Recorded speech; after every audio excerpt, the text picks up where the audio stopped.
매일같이 눈을 뜨면 최순실 씨와 관련된 의혹들이 쏟아지고 있습니다. 리포트에 담지 못한 취재 뒷얘기를 사회부 한우리 기자와 나눠보겠습니다. 하 기자, 조금 전에 리포트에서도 나왔지만 최순실 씨가 자기 자신을 위해서는 아주 돈 씀씀이가 상당히 커 보여요. 네, 상당한 부자처럼 보이는데요. 먼저 저희가 이제 집에 가봤을 때는 전용 주차장에 외제차 3대나 있었습니다. 벤츠, 레인지로버 등 3대였고 딸 유라 씨가 들어오면은 3억 가까운 돈을 줘야 살 수 있는 벤츠 S500을 렌트해주기도 했습니다. 또 독일에 간 저희 김태훈 기자가 취재한 바에 따르면 독일에서도 흰색 최고급 승용차를 몰고 다녀서 이곳이 굉장히 작은 마을이었는데 눈에 띄었다고 합니다. 이 외에도 머리부터 발끝까지 명품으로 치장을 했습니다.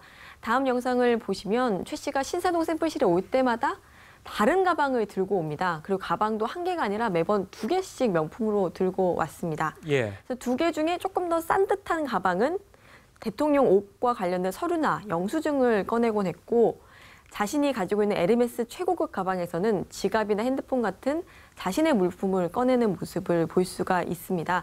아마도 청와대 짐과 개인 짐을 구분하기 위해서 이렇게 가방을 2개씩 들고 다닌 게 아닌가 이런 짐작이 됩니다. 남자들이 명품에는 이건 뭐 전혀 어두운데 저도 그래서 저걸 봐도 이게 얼마쯤 되는지 모르는데 아니 가방 하나에 1,000만 원씩이나 한다고요? 네, 그렇습니다. 아까 제가 보통 부자는 아닌 것 같다고 말씀을 드렸는데 그렇다고 돈만 있다고 살 수 있는 가방도 아닙니다.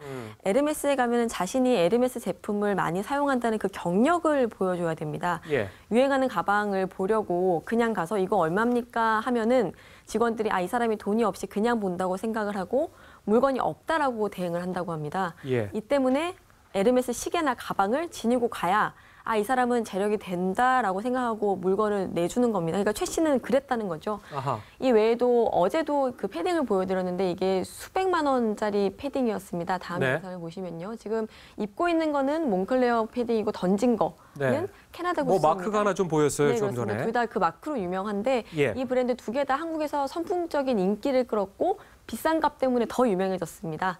그 던져놓은 캐나다 구스를 지금 다시 입었는데 박 대통령의 수선실에서 자신의 옷을 좀 수선해달라고 하는 모습입니다. 두 브랜드 모두 한국에서 살려면 100만 원, 200만 원 거뜬히 넘습니다. 박근혜 대통령이 저 영상을 보면 상당히 배신감을 아마 느끼지 않을까 싶은데 그러면서 박근혜 대통령의 그 원단은 기껏해야 한 4, 50만 원 이거에 불과했다고요? 네, 그렇습니다. 아마 대통령이라는 위치 때문에 그럴 수도 있을 것 같은데요. 앞서 보도드린 대로 최 씨가 늘품체조로 국민체조로 밀어붙인 정황으로 의상실에서 박 대통령의 늘품체조 운동복을 고르는 모습을 보여드렸죠. 근데 이게 여기서 제작한 게 아니고 기성품을 들고 왔습니다. 그래서 영상을 보시면 이 브랜드가 보이는데요. 저희가 그 브랜드를 봤더니 골프 의류 브랜드랑 요가 브랜드가 있었습니다. 근데 두 곳 모두 저희 검색해보니까 겨울 점퍼 하나에도 한 5, 6만 원 선으로 백화점 브랜드에 비해서는 굉장히 저렴한 편입니다. 또 어제처럼 그 최 씨가 옷값을 지불한 영상을 보시면 여성 정장을 몇 벌씩 가져갔는데 돈은 한 50만 원, 60만 원 정도로 비교적 저렴한 편이었습니다. 자, 이번엔 최 씨 대포폰 얘기 한번 해볼까요? 최 씨가 정말 미스터리우스한데 근데 대포폰을 하나, 2개도 아니고 4개를 썼다. 이건 사실 리포트를 보고서도 제대로 믿기 좀 어렵지 않나 또 그런 생각도 들어요. 네, 그러니까 결국 최 씨가 박 대통령의 숨어있는 조력자였기 때문일 것 같습니다. 의상을 만드는 곳도 간판도 없는 곳에서 몰래 사람들을 고용해서 이렇게 진행을 했고 정윤회 게이트에서도 최 씨에 대한 의혹이 당시 무성하긴 했지만 수면 위로는 전혀 떠오르지 않았습니다. 검찰 수사 대상에서도 제외됐고요. 이게 민간인인 최 씨가 박 대통령을 보좌하는 게 법적으로도 상식적으로도 문제가 있기 때문에 박 대통령의 최측근 외에는 최 씨를 몰라야 하는 상황이었기 때문일 겁니다.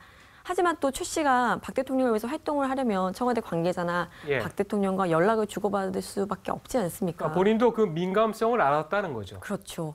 그래서 결국 박 대통령과의 한 라인을 위해서 대포폰을 사용한 것으로 보입니다. 이런 상황 자체가 정말 알면 알수록 또 사람을 좀 처참하게 하고 하는데 그런데 보면은 스마트폰이 아니라 이렇게 접었다 펴는 요즘 잘 많이 안 쓰는 일명 뭐 투지폰이라고 하나요? 지금 그런 걸 썼어요? 네, 이게 접었다 폈다 할 수 있어서 저희가 폴더폰이라고 예전에 많이 불렀었는데 최순실 씨 보면 뭔가 접죠? 지금 물체를 접는데 저게 폴더폰입니다. 네, 최순실 씨의 것이고 예. 저 외에도 영상에서만 스마트폰을 2가지를 쓰고 그렇게 사용을 합니다. 예. 그리고 지금 보면은 저렇게 청와대 직원도 폴더폰과 스마트폰 2개를 들고 있습니다.